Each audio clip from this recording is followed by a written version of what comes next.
Hi friends, welcome to the Wild Side. I'm Steve Hall. When we look back on history, it's difficult to separate survival from natural resources. The woods provided plants and animals for food, and the rivers gave up fish while offering a way to travel that's much faster than on foot.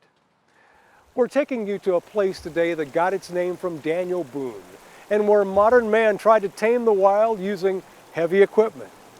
More than 40 years later, big machinery is back at the Roaring River, but this time to try and restore it to what it used to be.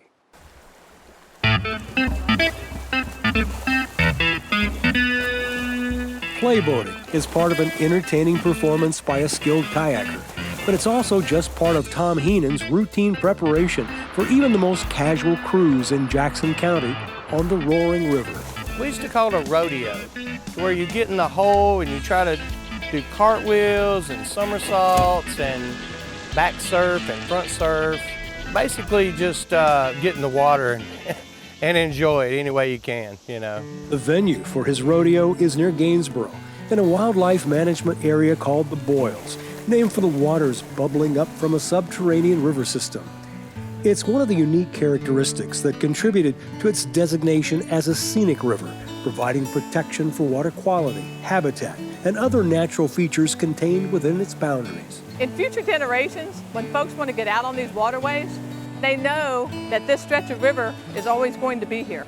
It's going to look like this. They're going to experience what their parents, what their grandparents, what their great-grandparents were able to experience. And what a famous frontiersman also experienced. No less than Daniel Boone actually named Roaring River. Boone was in this area between 1769 and 1775 off and on, and the river at the time was so swollen with rain and the rapids were so loud, it must have been pretty loud because Boone named it Roaring River. That's how it got its name. But the natural flow of the river that Boone witnessed here was altered in 1976 by the U.S. Corps of Engineers with the construction of a low-head dam. The project came after development of the Cordell Hull Dam and was intended to prevent the movement of certain species of fish. There was concern that the quality of fishing in Roaring River, Blackburn Fork, and Spring Creek would be affected by those species moving upriver.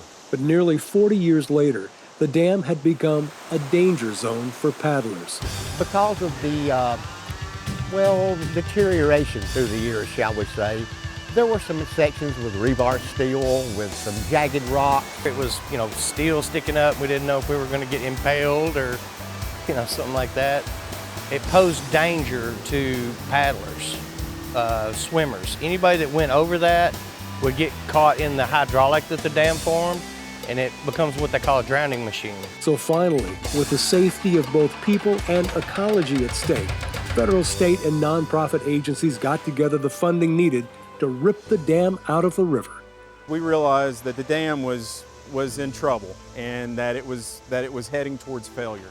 At the same time, there has been a growing interest in reestablishing connectivity in rivers in Tennessee. There are a lot of places in smaller rivers in Tennessee where dams exist that present a safety hazard and also affect the health of rivers. The quality of the water is already believed to be better. So I think we'll see spawning habitat opened up for several species of fish, and in turn you'll see some benefits to the health of the river. We also expect there to be a benefit for species like the eastern hellbender. We've documented the hellbender upstream of this site. It's also been documented down in Cordell Hull Reservoir. And our hope is that removing the dam connects those populations and increases the viability of the hellbender populations in Roaring River. Aside from the safety and environmental issues, the dam was considered picturesque by many visitors. Gainesboro is the home of Grand Ole Opry star Jamie Daly of Daly and Vincent, who grew up along this river and is going to miss the man-made falls. Well, to be honest, I'm one of the people that didn't want to see the dam go because I thought it added so much beauty to Jackson County. When I would bring friends from out of the country, and I've brought several from different countries, I would bring them here to show them this beautiful dam. So I hated to see the dam be torn down here on the Roaring River, but I'm sure that there is good reasons for doing that. And then I also like to take them up to the boils on Roaring River, and everyone finds that amazing. Even my fellow Grand Ole Opry members who have grown up and around Tennessee and in rural places like I did, even they find it to be quite interesting as well and beautiful. But now the dam is history, and there's lots of history on the Roaring River. André Michaux was a famous French botanist and explorer, and he had been in Jackson County in the 1790s, right around the time of statehood. Michaux had been all over the world documenting fauna and flora, and he was so impressed with Roaring River that he said it was like no other place he'd ever seen. Mark Dudney's own family history includes Confederate officers General George Gibbs Dibble, who had also served in Congress, and Lieutenant George Hampton Morgan, who later became a district attorney and state senator. An even earlier ancestor, Abraham Dudney, was killed during the War of 1812 in a battle with Creek Indians. His son drowned in Roaring River, and his body was never recovered. So I have some personal connection to the rivers. Now, as historic preservation planner for the Upper Cumberland Development District, Mark welcomes opportunities to tell stories of the past. Still standing but privately owned is the Gore Homestead, settled by distant and politically active relatives of Senator Al Gore and Vice President Al Gore Jr. As Mark puts it, same tree, different branch. Isaac Gore came, migrated, cleared the land here in Roaring River. Mounts Lauderdale Gore became a Confederate colonel by the age of 26. He came back to the home place. Part of what he did as a merchant was he rafted logs down Roaring River into the Cumberland and then on to market in Nashville. His son, John Jordan Gore, was the first U.S. District Court judge for the Middle District of Tennessee. But this wasn't the first connection between the courts and the Roaring River.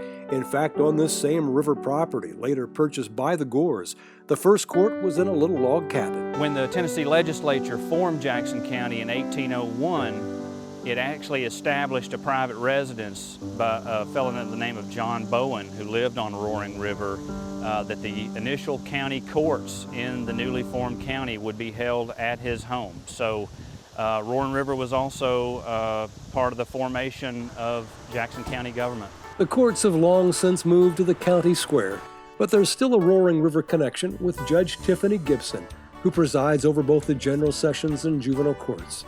The experiences she had in her childhood are ones she now shares with her own children. I love Roaring River just because it goes through the heart, what I would say would be the heart of Jackson County, and I grew up on Roaring River, not living on the river like Jamie did, but my earliest memories include spending time on Roaring River with my family. And now the removal of the dam and a safer river have apparently renewed a spirit of hope for the county's economic future. Tom Heenan, a longtime ambassador for the river, has been organizing kayak adventures called Hometown Throwdowns for several years now. Even children are welcome, as he shows us with his personal phone footage. Now he has formed Roaring River's only outfitter and kayak guide service with partner Jim Whitaker. Jackson County is an economically strapped county. There's never been an outfitter on the river here. Water sports in general seem to be really on a takeoff. My friend Tom and I have been water dogs all of our lives, so we thought, what better way to do than to get up and come to work on the river in the morning? I think it's a super destination. We are so fortunate in this county to have areas that we can kayak, but Roaring River is kind of unique because it's just so pretty, and it's so easy to take in and take out and to launch your kayak, so it's just easily accessible, I think. Which means it's also easy access for a rodeo. It's like having your own, personal recreation area, just having the river in my community. You can go to our website, wildsidetv.com, for free-flowing information on the Roaring River Dam removal.